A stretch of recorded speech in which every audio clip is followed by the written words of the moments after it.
Hello, gentlemen. My name's Dan Sheehan. I'm from Toronto, Canada. First of all, I'd like to thank you for this weekend. It's become more and more important to me as it's become more and more difficult to find rational discussion about the stock market, and this weekend really is a breath of fresh air for most of us, I think. Uh, One of the places I refer to a lot is Benjamin Graham, and what worries me now is what he referred to as a period in 1929 and the early 30s as a lab experiment that where normal intrinsic values and margins of safety broke down, or seemed to anyway. And I wonder how much you think that might happen now in the next few years, and how much you worry about that with the investments you're making. Well, we generally believe you can just see anything in markets. I mean, just extraordinary uh, what happens in markets over time. It gets sorted out over, eventually. But I mean, we have seen companies sell for tens of $billions that are worthless, and at times we have seen things sell for 20%. A number of things, not hard to find, perfectly decent people running them, sell for literally 20% or 25% of what they were worth. So we have seen and and will continue to see everything. It's just the nature of markets. They produce wild things over time, and the trick is occasionally to take advantage of one of those wild things and not to get carried away when other wild things happen, because the wild things create their own truth for a while, and you have to, you that's the reason they're happening, is and people are getting pleasant experiences and all that. You'll see everything if you're around markets for a reasonable period of time. Uh, we don't see uh, we don't see any great cases of dramatic undervaluation by this market. So it isn't like we're seeing, because there's perhaps this speculative mania in a particular area of the market. We do not see that creating incredible undervaluation other places. What's happening there may lead to undervaluation, a few years from now, or it may not. I don't know that, but it isn't like you can find things that are worth double or thereabouts what you're paying, because frankly, there's so much money sloshing around that if you found such a thing, it would be very likely corrected by some buyout types. I mean, we would love to find businesses that are selling for half of what they're intrinsically worth. We don't find that. We do find a lot of cases where we think the valuations on the high side are unbelievable.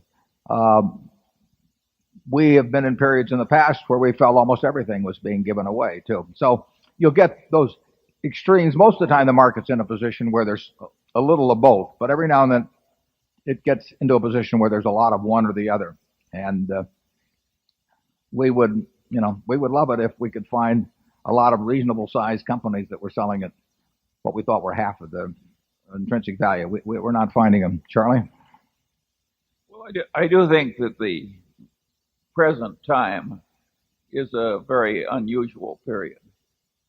It's hard to think of a time when residential real estate and common stocks and so on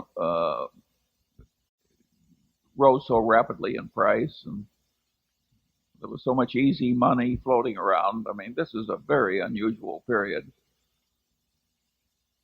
What's fascinating, and I'm sure you thought of it, is that you can now have a business.